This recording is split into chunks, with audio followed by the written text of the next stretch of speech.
Bonjour à tous, on va continuer cet après-midi de projection en 2084 par une table ronde dédiée aux nouveaux moyens de paiement qui est assez révolutionnaire en ce moment. Alors pour évoquer toutes ces questions, j'ai le plaisir d'accueillir Alexandre Pro, CEO de la néobanque Conto, Élie Dupré de Saint-Maur, directeur général paiement interentreprise chez Edenred, Gilles Deleuze, chercheur chez EDF, et Pierre Persson, député La République En Marche de la 6e circonscription de Paris.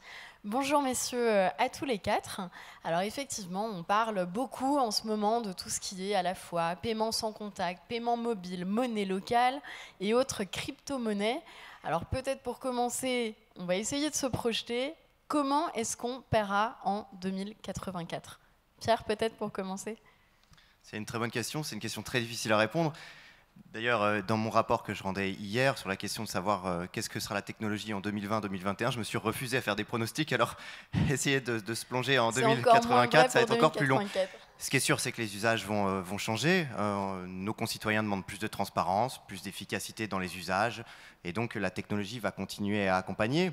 Est-ce que la blockchain s'imposera comme étant le véhicule pour, à la fois d'un point de vue monétaire et des moyens de paiement? Je ne sais pas. Peut-être, en tout cas, elle a émergé notamment sur cette promesse de désintermédier finalement à la fois le financement et la monnaie, en se supprimant à la fois des banques centrales et des banques commerciales. C'était la promesse initiale, mais il y a beaucoup d'autres applicatifs, on y reviendra peut-être.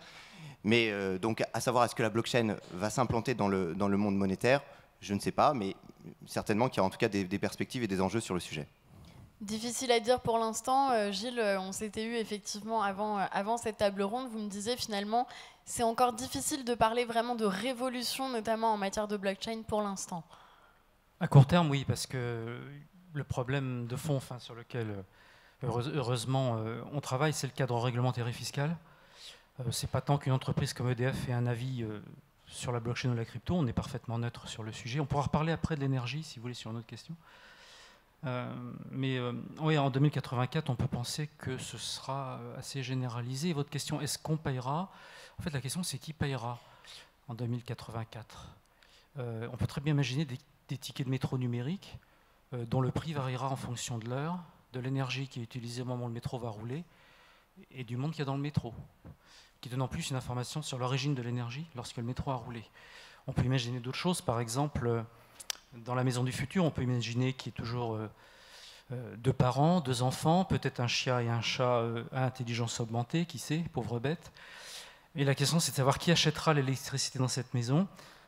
C'est peut-être pas le chien et le chat, ni les enfants, ni les parents, c'est peut-être les voitures ou l'électronique, etc. Et qui vont vraisemblablement utiliser des crypto-monnaies pour le coup, pour des raisons techniques.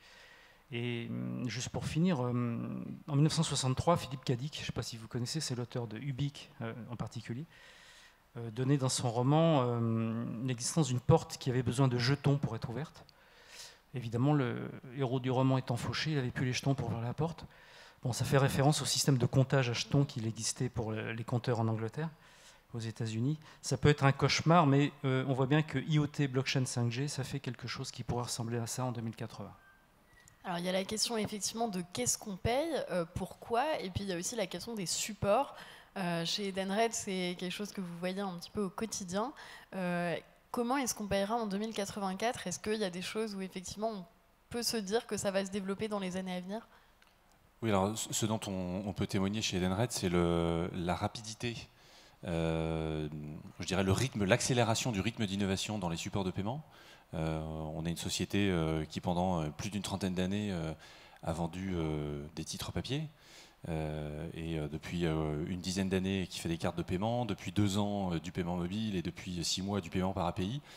Et donc, ce qu'on constate, nous, dans notre métier, c'est vraiment une accélération du rythme d'innovation et une accélération aussi de l'adoption de ces nouveaux modes de paiement par les utilisateurs. Pour vous donner un exemple, sur un de nos marchés en Europe, où historiquement ça prenait à peu près 1 an de migrer 10% de la base d'utilisateurs j'utilise des tickets papier à j'utilise des cartes de paiement. Pour migrer les 10 premiers pourcents du paiement par carte au paiement mobile, ça nous a pris 3 jours. Donc on voit bien la très grande l'accélération de l'adoption. C'est ce qui rend d'ailleurs les prédictions très difficiles. C'est qu'en fait, quand des nouveaux modes de consommation, de paiement, des nouveaux supports arrivent sur les marchés, certains échouent, d'autres ont du succès, et ce succès en fait peut aller à une vitesse absolument astronomique. Donc ça, c'est vraiment quelque chose qu'on constate, et donc il est très très probable qu'effectivement la façon dont on paiera en 2080 soit extrêmement différente de celle qu'on voit aujourd'hui.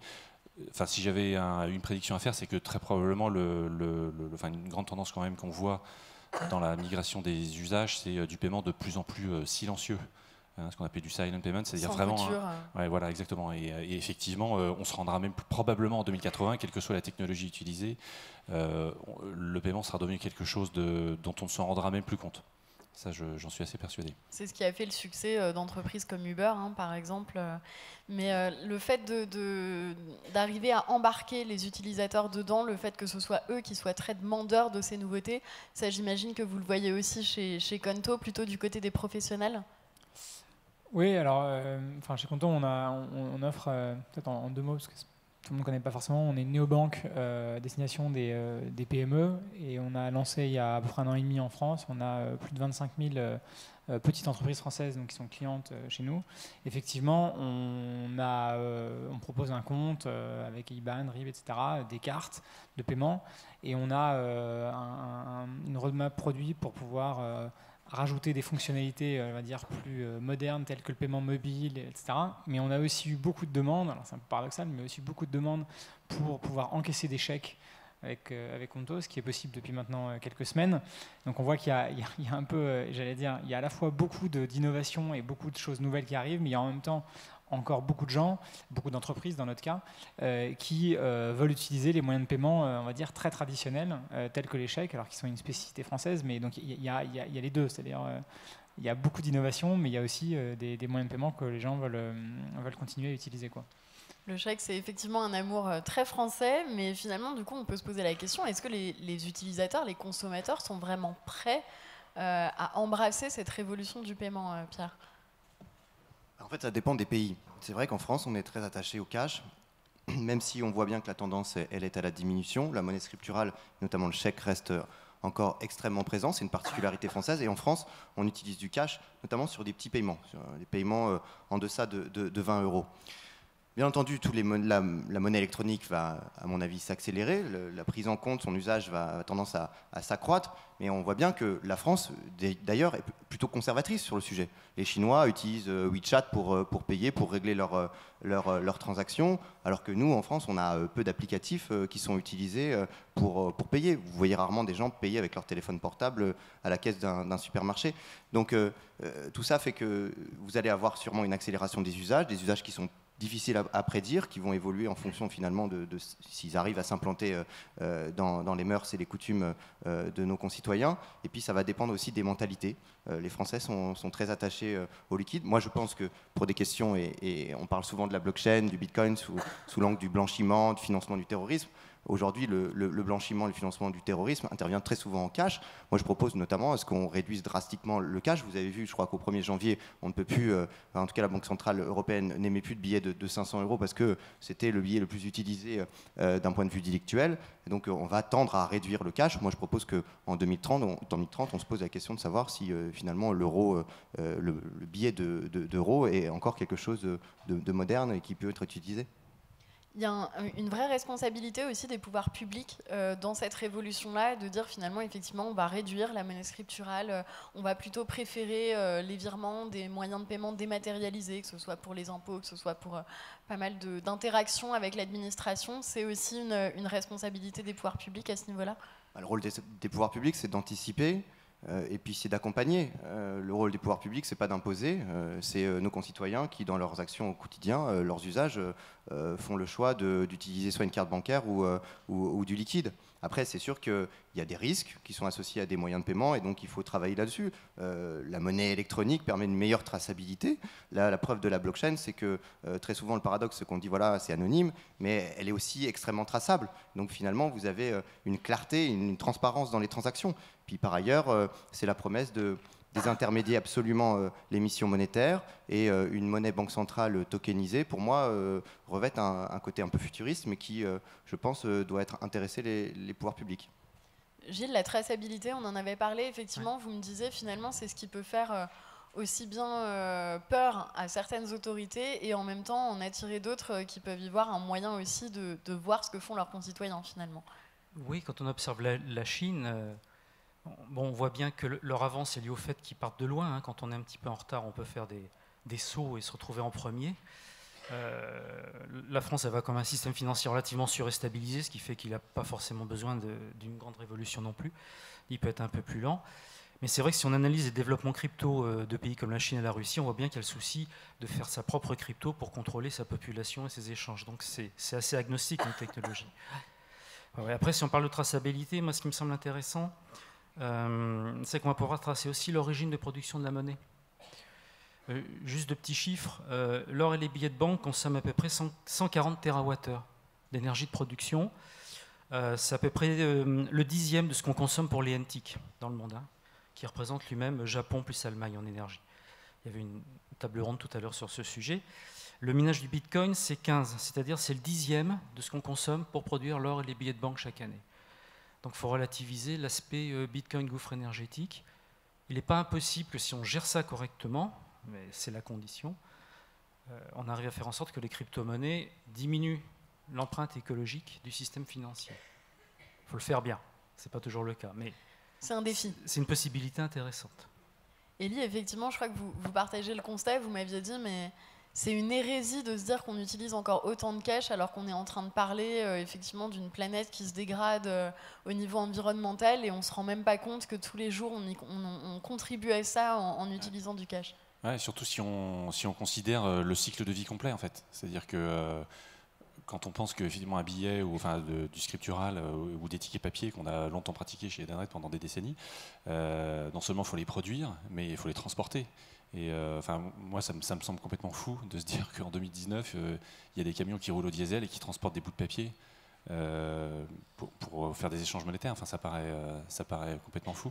Et nous, on l'a bien vu puisque le passage des tickets papier au paiement électronique ou digital, en gros, a réduit d'environ 85% l'empreinte carbone de notre activité. Donc, ouais, je suis tout à fait d'accord qu'il faut bien regarder l'ensemble du cycle de vie de la monnaie scripturale pour bien appréhender le phénomène. Alors, on n'a pas de représentant du secteur bancaire traditionnel dans le panel, mais comment est-ce que justement ces nouveaux moyens de paiement, si on oublie la monnaie scripturale, si on oublie, peut-être on va en parler, le cash à un moment donné, comment ça peut s'articuler tout ça avec le secteur bancaire traditionnel? Est-ce qu'il a encore vocation à perdurer? Peut-être, Alexandre, vous êtes notre représentant bancaire finalement. C'est rare, on me dit ça, mais je pense que il n'y a pas vraiment j'allais dire, de lien entre le fait d'être une banque et le type de moyen de paiement qu'on propose. Il n'y a rien qui empêche des banques qui ont 300 ans d'offrir du paiement mobile, de la blockchain ou autre chose. Donc c'est pas, je pense que ce serait un peu facile de dire les banques elles offrent que des chèques et elles feront rien d'autre, et les nouveaux acteurs ils vont faire de la blockchain. De toute manière, on sait que vu la réglementation du secteur et le poids des acteurs traditionnels, ce passage à des nouveaux modes de paiement, à des nouveaux moyens de paiement, il se fera que accompagné ou en tout cas avec les banques qui seront dans le mouvement. C'est un petit peu, typiquement le paiement instantané qui est en train d'être déployé en ce moment.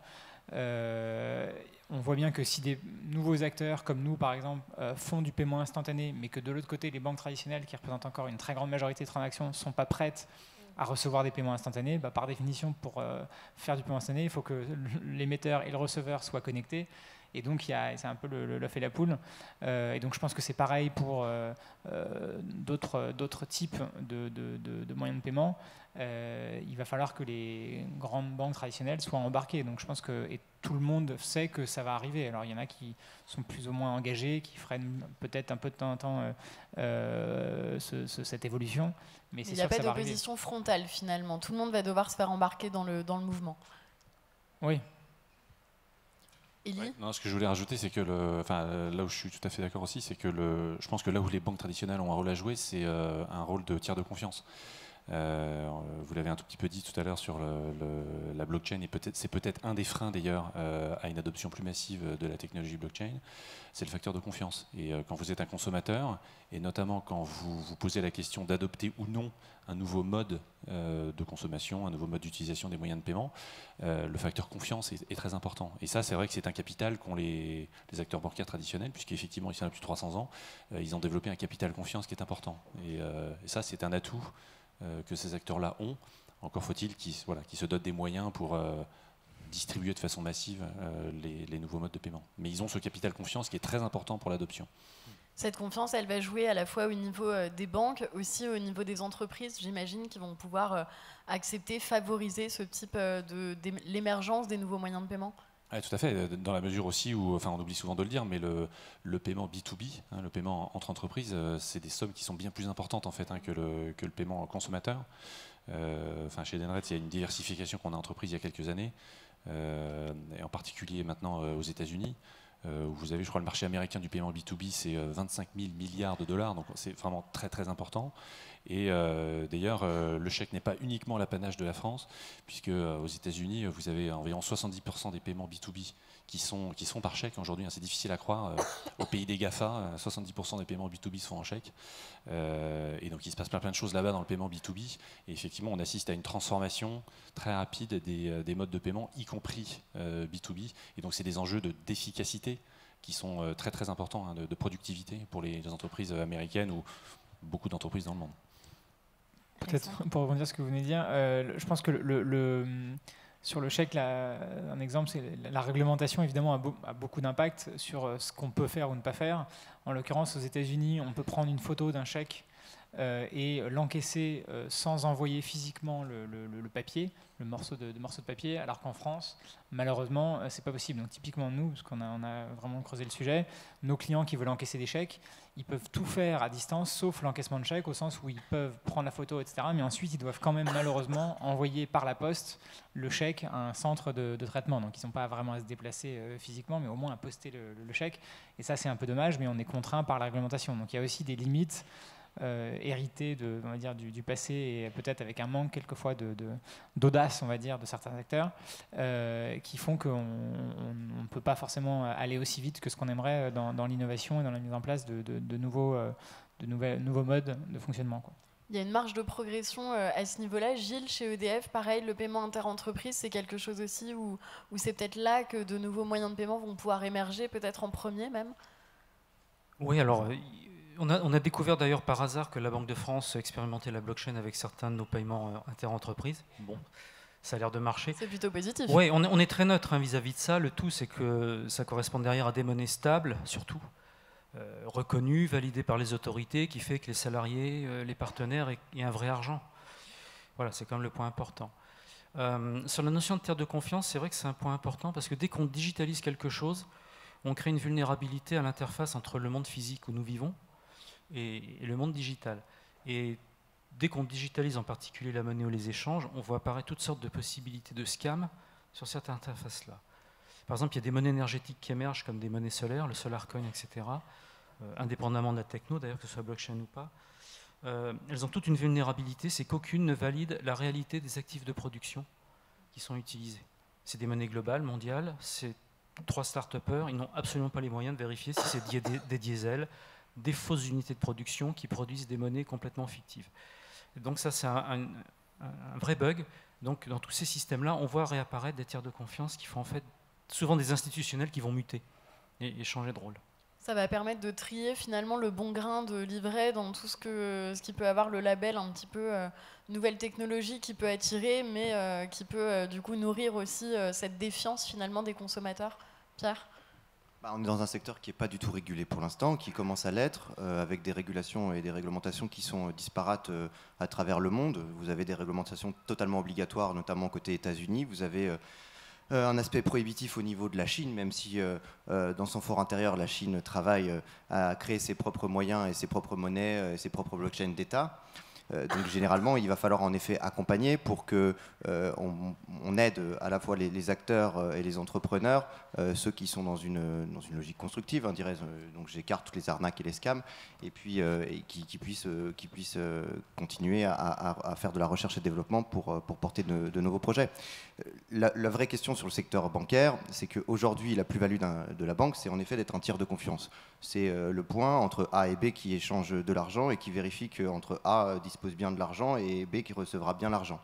La promesse de la blockchain, c'est de désintermédier tout ça. Donc très certainement, tous ces acteurs dont leur plus-value est l'intermédiation devront muter avec une autre plus-value, une plus-value de conseil, une plus-value relative au service. Et donc ce ne sera plus eux qui détiendront finalement le monopole de la confiance. Mais les tiers de confiance ne disparaîtront pas complètement. On le voit bien, il y a aujourd'hui des blockchains qui demandent pour des vérifications de transactions l'intervention d'un tiers et d'un tiers de confiance. Donc tout ce système va évoluer, mais il ne va pas complètement disparaître. Et alors, Gilles, pendant la préparation, vous m'aviez dit justement que pour susciter cette confiance aussi chez les consommateurs, c'est vraiment notamment les utility tokens qui vont pouvoir finalement crédibiliser en quelque sorte l'intérêt de la blockchain et l'intérêt de ces monnaies. Oui, alors je pense qu'il faut faire j'essaie de faire une différence entre les crypto-monnaies et les utility tokens. Je pense que c'est des choses assez différentes. En gros, pour faire simple, quand je parlais tout à l'heure du ticket de métro qui contient une quantité d'informations et qui vit avec le contexte, ça devient presque un utility token. Alors il y a des tas de rêves pour inciter les gens à des comportements vertueux. Ça a des limites, c'est-à-dire qu'on ne peut pas monétariser la vertu, enfin ça a des effets de bord assez redoutables. Mais n'empêche qu'il y a un gros potentiel derrière. Qu'il est intéressant d'utiliser. Il y avait un petit dans le journal que vous avez édité là pour l'événement ce matin, il y a tout un article sur une communauté fictive dans les Alpes qui reste à la monnaie. On voit bien que c'est une valeur d'échange. Ça veut dire peut-être que dans le monde de 2084, on peut avoir des monnaies complètement digitalisées, qui sont des vraies crypto-monnaies, qui ont un rôle universel, très reconnu, et des utility tokens à des usages locaux, qui vont permettre de développer les boucles courtes, la reterritorialisation d'une quantité de choses, et notamment intégrer l'origine de l'énergie. Je pense aussi à l'origine du calcul. On a parlé ce matin de la consommation des data centers, de la situation.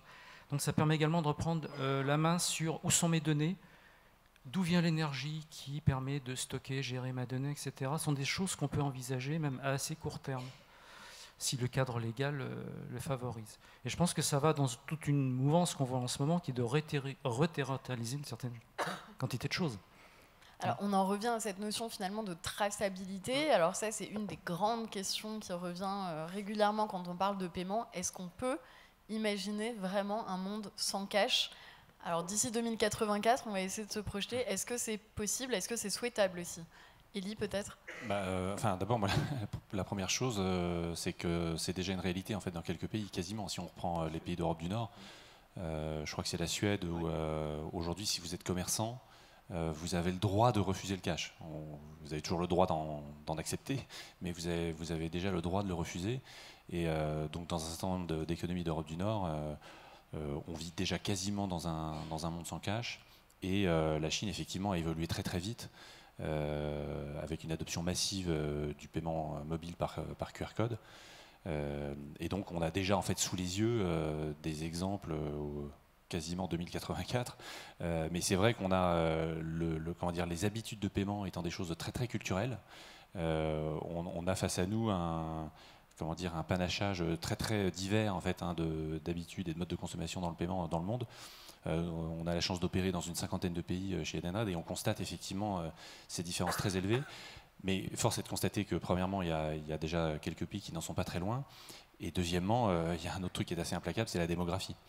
C'est-à-dire qu'il suffit de regarder les modes de consommation et d'usage des générations les plus jeunes qui arrivent sur le marché du paiement, qui sont des gens qui utilisent les moyens de paiement. Vous prenez leur mode de consommation, vous tirez le trait sur 30 ans et vous avez la façon dont consommeront la majorité des citoyens dans une trentaine d'années. Donc la démographie en général est assez implacable. Et donc si vous regardez le panel international ou l'effet démographique, il me semble très très probable que nous y allions. Donc je pense que le débat n'est pas tellement est-ce qu'on y va.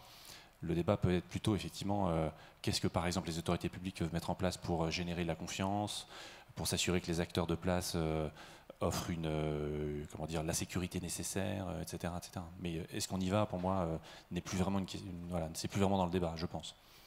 Alexandre, vous vous préparez aussi justement au fait que les chèques ne seront peut-être plus un problème, que le cash ne sera plus quelque chose qu'il faudra prendre en compte d'ici quelques années? Je vais être très honnête, pas vraiment, dans le sens où, non mais en tant qu'entrepreneur, enfin voilà, 2084, j'y pense pas tous les jours, et ça ne fait pas moins un sujet très intéressant, mais c'est vrai que nous on est voilà, on sert j'allais dire au quotidien, au mieux que possible nos clients en développant les fonctionnalités et les services dont ils ont besoin ou dont ils auront besoin d'ici quelques mois ou quelques années, mais on est plutôt à horizon quelques trimestres, on va dire, que quelques décennies. Mais effectivement, on voit bien que toutes les évolutions, notamment permises par la technologie, dont je parlais du virement instantané, le paiement mobile, etc., tout ça, c'est évidemment des demandes et des attentes de nos clients, et donc c'est des choses qu'on est en train de mettre en place. Alors peut-être du côté de Pierre, vous parliez tout à l'heure justement de toute cette sphère délictuelle aussi, où le cash, on le sait, a son importance là-dedans. Est-ce que justement le fait de réduire le cash pourrait permettre de finalement d'éradiquer une partie de cette criminalité liée à des échanges pas forcément très souhaitables? Bon, la criminalité, elle a toujours existé quand la monnaie d'échange c'était le sel, donc... Elle se transforme. Voilà, c'est tout. Non, je pense qu'en 2084, on aura très certainement une disparition du cash à peu près partout dans toutes les économies de la planète.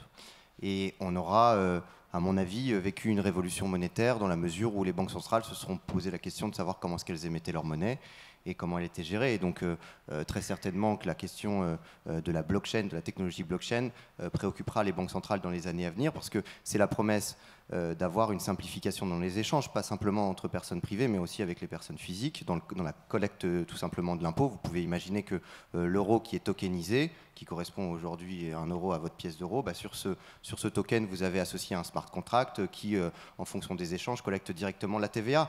Donc vous avez une simplification aujourd'hui des frictions qui peuvent opérer dans vos interactions entre personnes physiques et la personne publique. Et donc tout ça nous amène à considérer que la technologie blockchain sera implantée d'un point de vue de la personne étatique. Alors c'est vrai qu'on a pas mal parlé aussi de la position de la France là-dessus, en retard, potentielle pionnière peut-être sur d'autres sujets. Est-ce qu'il y a une position à prendre au niveau européen sur ces questions-là pour avoir une forme d'harmonisation aussi des moyens de paiement au sein de tout ce territoire? Pas simplement d'un point de vue des moyens de paiement, on a raté une opportunité unique avec Internet, la constitution d'Internet, où l'Union européenne était déjà mise en place, elle avait déjà une réglementation qui lui était propre. Aujourd'hui, on le voit bien, il y a un dumping fiscal important entre les entreprises du numérique, on n'a pas de législation totalement convergente là-dessus, et donc sur les nouvelles technologies comme la blockchain, il faut que nous arrivions à un consensus, il faut que ce ne soit pas simplement les États dans leur coin qui légifèrent avec des législations spécifiques. Donc il faut que nous arrivions à travailler sur une législation européenne qui soit partagée, qui aille dans le même sens et qui défende, à mon sens, le modèle européen, qui n'est pas le même que le modèle chinois et qui a tendance à aujourd'hui s'étendre, et puis qui n'est pas le même que le modèle américain. Ce que je peux rajouter là-dessus, c'est que je pense que l'Europe n'a pas à rougir déjà aujourd'hui, puisque si on regarde des évolutions réglementaires comme la PSD2 par exemple, c'est des avancées qui sont super positives et qui permettent d'énormément fluidifier l'innovation technologique dans le paiement sur la scène européenne. Et je peux aussi témoigner du fait que dans d'autres continents, en fait, la PSD2 est regardée, en fait, les réformes, on va dire, qui ont été impulsées par l'Europe de ce point de vue-là, sont regardées en fait de très près. Je pense à l'Afrique du Nord, je pense à l'Amérique du Sud, qui regardent, qui s'inspirent très très nettement en fait de l'esprit des réformes PSD1, PSD2. Donc effectivement, s'il y a une chose dans laquelle l'Europe est bonne en général, c'est réglementer. Et là, c'est plutôt positif. Et l'Europe a plutôt un temps d'avance. Même les États-Unis, en fait, regardent la PSD2 plutôt comme une source d'inspiration. Et justement, au niveau des entreprises, est-ce que le fait d'avoir ces réglementations harmonisées au sein de l'Europe, c'est quelque chose aussi de positif pour pouvoir avoir un cadre réglementaire? Peut-être là aussi, on est plus en confiance pour avancer? Ouais, confiance et puis effet d'échelle, hein, parce que c'est ça. Enfin, un des trucs qui a fait rater la première vague d'Internet à l'Europe, c'est l'absence d'effet d'échelle sur un marché unifié. C'est bien pour ça que les géants du digital aujourd'hui sont américains et chinois, hein, parce qu'ils ont un marché domestique avec une échelle énorme. Et donc l'unification de réglementation bancaire qui favorise l'innovation technologique, mais surtout qui la favorise d'une seule façon, bah oui, ça crée des effets d'échelle très importants. Et c'est exactement ce qu'on vit chez Edenred, hein, c'est-à-dire qu'on a une plateforme technologique de paiement digital qui fonctionne sur l'ensemble de l'Europe, qui nous donne un effet d'échelle très très important. Par exemple, quand il s'agit de lancer un programme de paiement mobile dans un pays européen, dans un pays de l'Union européenne, toutes les intégrations technologiques, on les a faites une fois. Et donc quand on lance un programme Apple Pay, Google Pay, Samsung Pay dans un pays européen, ça nous prend entre 4 et 5 semaines et 10-15 000 euros. Donc c'est absolument rien. Et ça, c'est la PSD2 qui le permet, hein, clairement. C'est la réglementation unifiée européenne qui permet de faire du passporting, de licences de paiement, etc. Et ça, c'est un facteur d'accélération de l'innovation parce que ça donne de l'échelle. Et les entrepreneurs et les innovateurs, ils ont besoin d'échelle.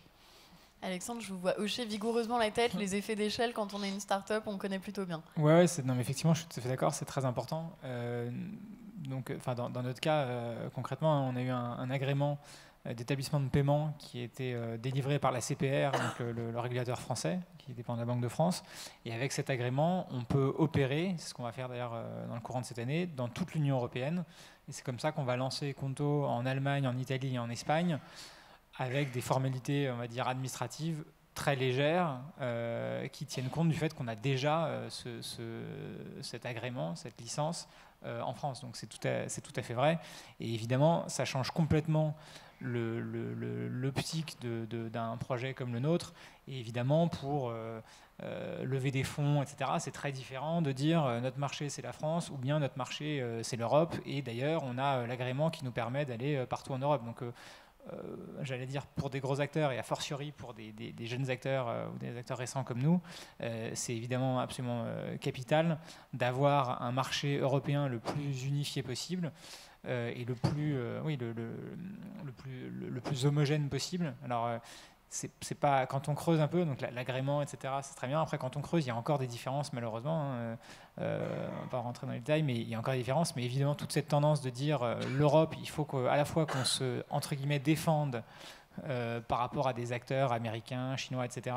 Ça, c'est un point évidemment important. Mais ce qui me paraît encore plus important, c'est de dire qu'il faut aussi qu'on promeuve pour les acteurs locaux, donc européens, un marché, un gros marché, puisqu'il y a plus d'habitants, il y a plus d'entreprises en Europe qu'aux États-Unis. Et donc voilà, nous, on a un terrain de jeu avec l'Europe qui est énorme, et c'est une grande chance, évidemment, pour toutes les entreprises européennes.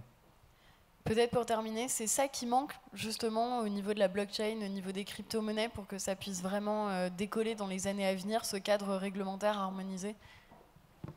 Pierre ? Il va atterrir en France début 2019, là, après le vote en deuxième lecture de la loi Pacte et l'entrée en vigueur du budget pour cette année.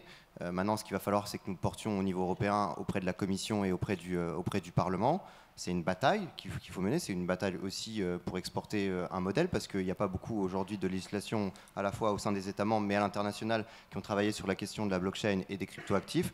Donc oui, c'est une nouvelle étape, mais sans cette nouvelle étape, à mon sens, ça ne servira à rien que nous, Français, nous ayons établi une législation ambitieuse en la matière, parce que en l'aspect du numérique, on est quand même dans le domaine de l'extraterritorialité. On le voit bien avec les cryptoactifs. Aujourd'hui, les investisseurs, ils viennent de partout, ils émettent partout à travers la planète, et donc il faut qu'on ait une législation qui soit européenne.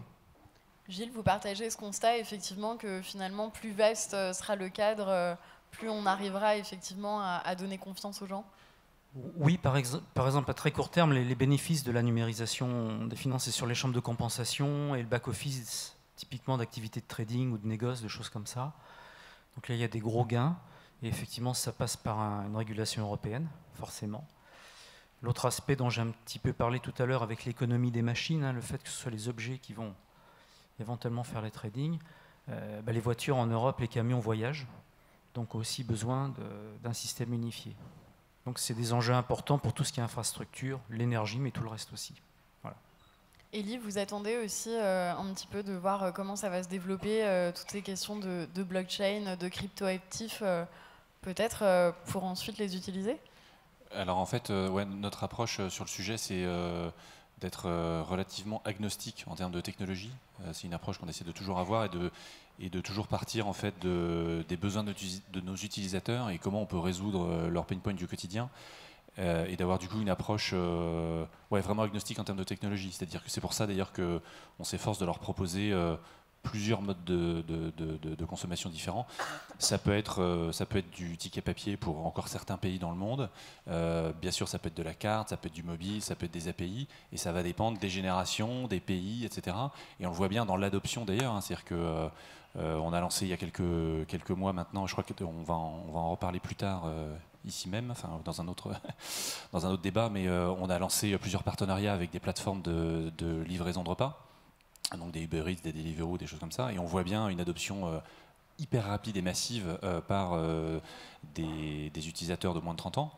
Et donc ce que je veux dire par là, c'est que on essaie de ne pas avoir une vision totémique des technologies.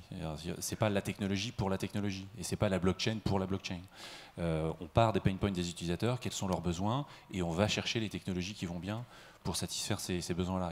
Voilà. Et donc ces technologies, quand elles sont disponibles et qu'elles font du sens, on va aller les chercher.